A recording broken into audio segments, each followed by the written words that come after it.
Taurus, you're not here by accident. Not at this moment, not on these specific days.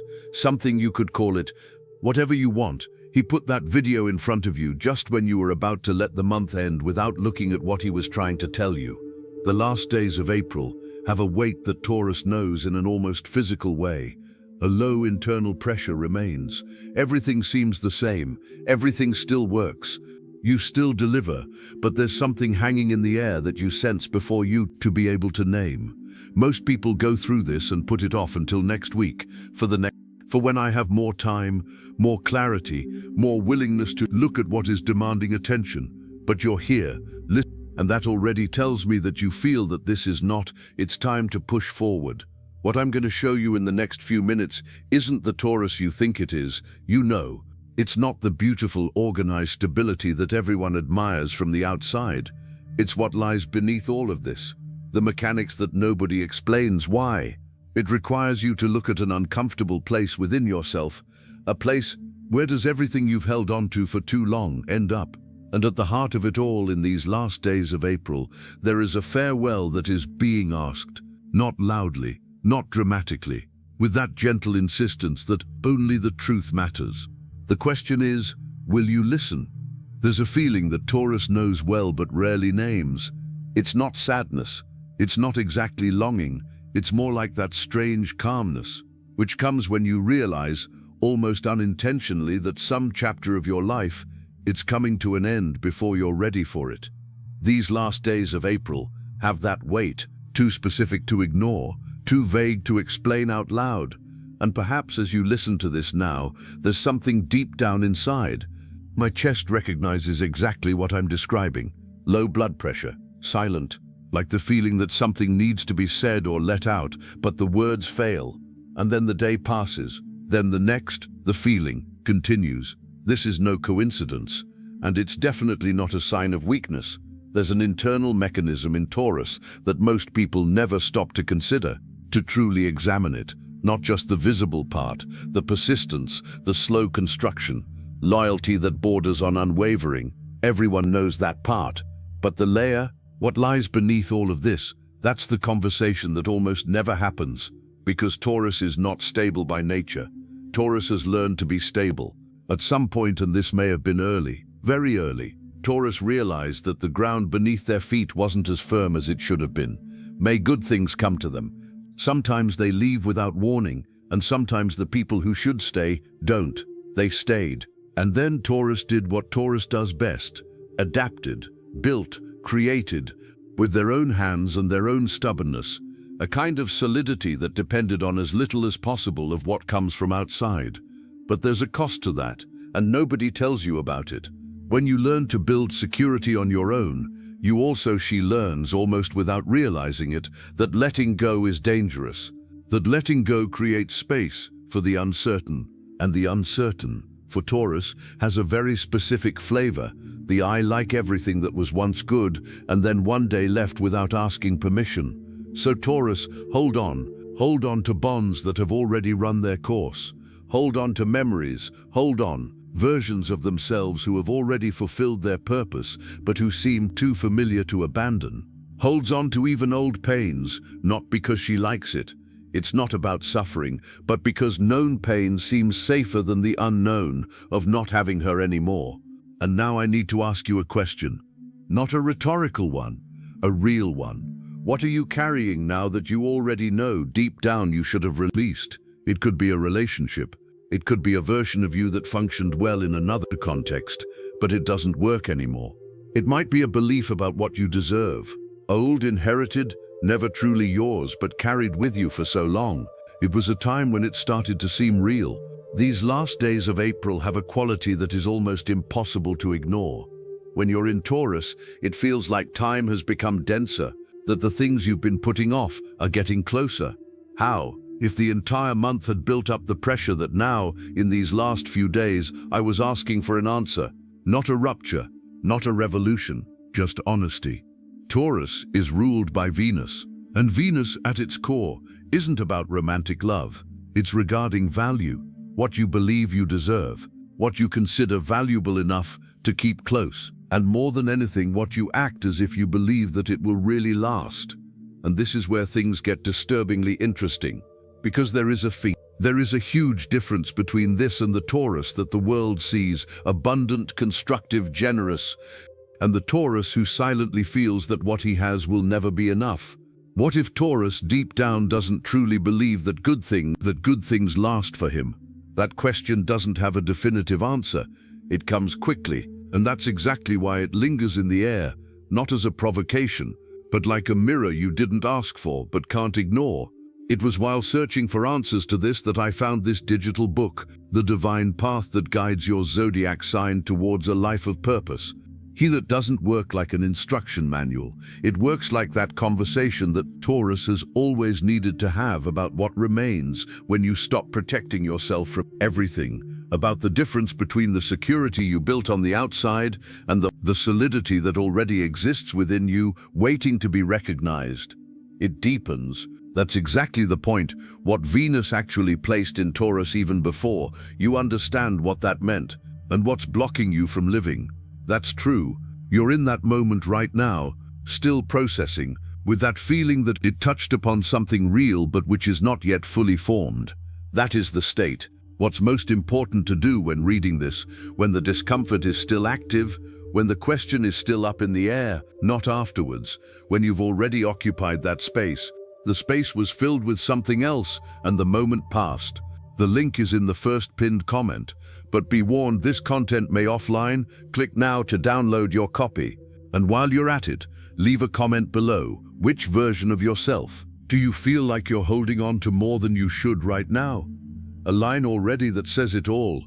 The question remains, and that's why it exists. Taurus doesn't process things quickly. It never has, and there's a reason for that. The real reason for this, one that has nothing to do with slowness or depth. Smaller. It has to do with how Taurus was built on the inside. While other signs are processed in movement, in speech, in the decision made in the heat of the moment, Taurus processes things in pause, in stillness. In that space where nothing seems to be happening from the outside, but inside the entire ground is being reorganized. It is there, in that silence that seems passive but is everything but. That's because Taurus does its deepest work. And these last days of April are, for Taurus, one of those pauses that aren't optional. Not because the calendar dictates it, but because there's something in the energy of this.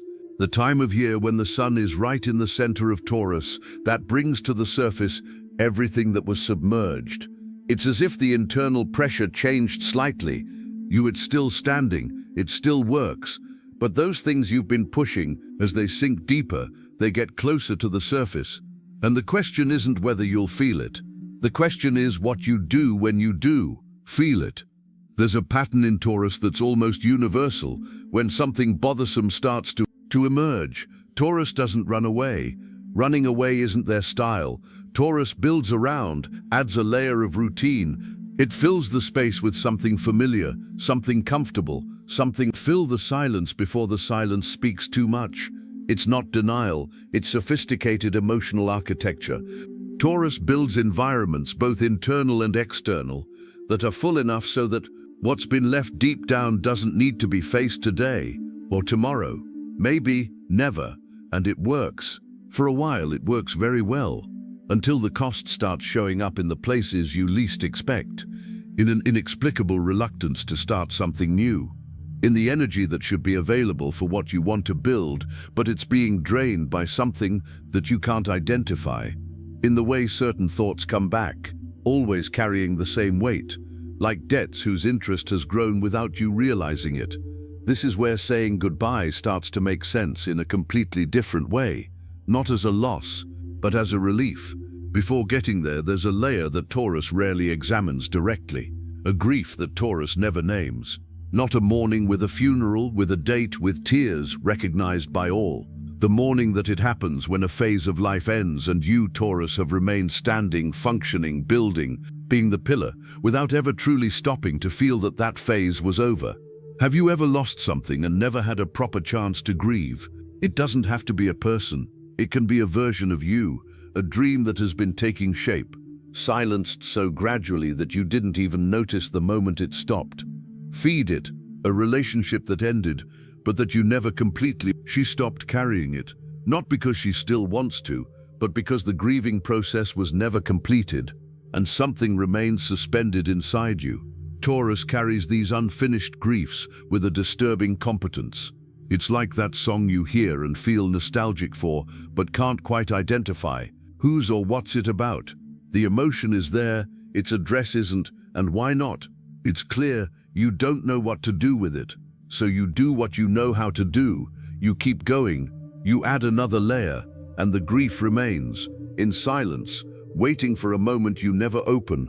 These last days of April bring these incomplete griefs closer to reality, surface, not to hurt you, to give you a chance to finally do that which has been postponed, to acknowledge what has been lost, to give it a name, and to let the weight, let it be the weight, and no longer an elaborate construct built around it. This silent grief that Taurus carries, this weight without a name, without a date, without a recognized space to exist, that is exactly what the divine path that guides your zodiac sign for a life of purpose addresses this in a way that will, to surprise you. Not with pre-prepared answers, with clarity. The clarity of finally understanding why you hold on to what you hold on to and what remains. What it really stays that way when you stop using all your strength to avoid feeling what he's still there waiting. For Taurus, this reading is a rare permission. The permission that the process, emotional well-being, doesn't need to be organized. It doesn't need to be productive. It doesn't need to arrive somewhere before being recognized. The book will find you exactly where you are right now. The link is in the first pinned comment. The latest copies are running out of stock. Click now and begin your journey to clarity and genius. That's what you deserve. And then we arrive at the paradox that lies at the heart of it all, the sign of abundance. Everyone calls Taurus that, and Taurus is in fact the sign most connected to material wealth, physical pleasure, and the ability to build tangible resources. But there is a profound irony that lives within many Taurus, rarely acknowledged, because it contrasts too much with the image that the sign projects. Taurus often lives with a scarcity mindset, not a scarcity of goods, a scarcity of something more fundamental, the belief that what he has enough to last, he deserves what he has, and he will continue deserving. Someone who has a full pantry but is still afraid that the food will run out, not because it will, but because at some point in the past the pantry was empty. This person does not live in the abundance they have. They live in the shadow of a scarcity that it no longer exists. This is how the fear of letting go operates in Taurus. It's not rational. It's older than the mind can access. It's a memory of the body, from when letting go meant losing, from when trusting meant being hurt.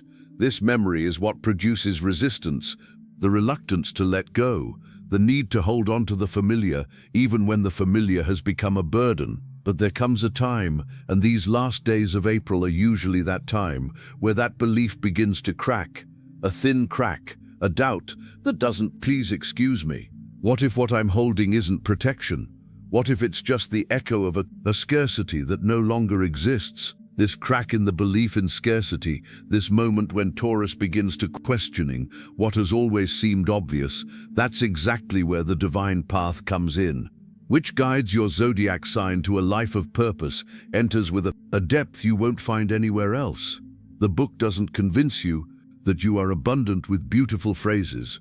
It helps you to identify from the inside out what specific belief is blocking what is already real in you. And the difference between those two things, receiving a speech or having one, true clarity, that's huge for Taurus. For those who are currently facing this questioning phase, this reading is helpful, like a mirror that doesn't distort, clear, no condescension, straight to the point that you are avoiding. The link is in the first pinned comment. The latest copies are running out of stock. Click now and begin your journey to clarity and genius. That's what you deserve.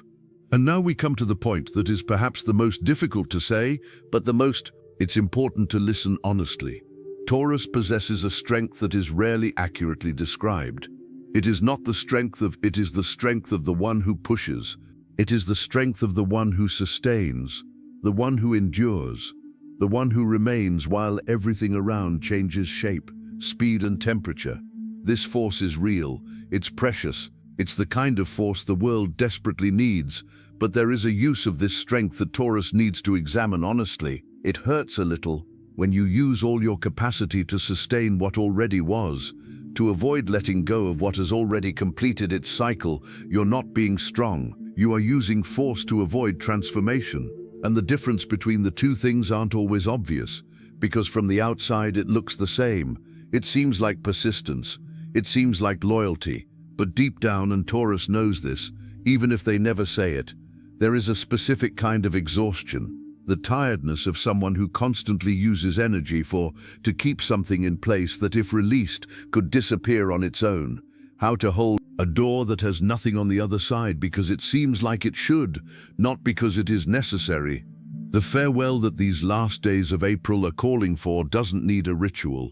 It's well developed. It doesn't need confrontation or rupture. It's simpler and more intimate than anything external. It's an internal recognition, a moment when you look at what you've carried with you. The ancient, nameless pain, the exhausted version of oneself, the belief that never was yours and says silently, I know you're there, I carried you for a long time, enough. And now here, at the end of April, I choose to let you go. This is an act of power. The kind of power that Taurus possesses but rarely directs into oneself, because Taurus uses strength to build for the world, for others, for projects. But this farewell is a construction turned inward, a cleansing of soil, like the farmer who knows that the field needs to rest, to be plowed, to be emptied before receiving a new seed that will truly grow. You don't lose when you let go. You create space, and space, for someone who knows, building like a Taurus knows how, is the most valuable ingredient of all. This act of letting go that we are describing, this moment of power that Taurus, it almost never points toward itself. It's the central turning point, that the divine path that guides your zodiac sign towards a life of purpose. It maps with a precision that will surprise you, not as a philosophical theory, as practical, as a concrete way of understanding what specifically in you is. Taurus, you are being supported by the wrong force, and how to redirect that to the which can still be built. Taurus understands the value of a resource that never runs out, and this book is exactly that. The kind of book you don't read once and forget. You come back to it in the future, moments when clarity is scarce. The link is in the first pinned comment. The latest copies are running out of stock. Click now and begin your journey to clarity and genius. That's what you deserve. So what remains after the farewell? What comes next is not emptiness, it is space. And space for someone who knows. Building like a Taurus knows how is the most precious ingredient of all. Think about taking that first step out of a house where you've stayed too long. The outside air is different, not necessarily milder, but different. And that the difference is the feeling of being back in the present, of no longer using energy to maintain something that has already ended. In these last days of April, Taurus has the opportunity to choose. Consciously consider what you take to the next stage and what you leave behind. Know what fear tells you to carry, what essence tells you to serve, and your essence, Taurus, knows, always knew. You just needed some space, quiet to listen to her. There is a strange and unique beauty in being a Taurus, a beauty that doesn't show on the surface, not in visible stability, not in flawless construction, not in the loyalty that everyone admires from afar. The truest beauty of Taurus, it lies in that silent ability to keep going when everything around you is wavering, to find real value in what is simple, to make the ordinary seem permanent. But this beauty deepens when Taurus learns to apply this same beauty deep inside. When the solid ground you built for the world, it also becomes a real home for yourself. When the strength you always have, what was offered to others, is finally beginning to be offered to you. These last days of April are coming to an end, and when they do, you will be exactly who he was, but perhaps a little lighter, a little clearer about what he carried and what he chose to let go of. A little closer to that version, for you who doesn't need armor to feel safe in the world. This is the kind of goodbye that changes a life, not the dramatic kind, not the kind everyone sees, the inner one, the silent one, the one that only you know happened, and that changes from inside out everything that comes after it.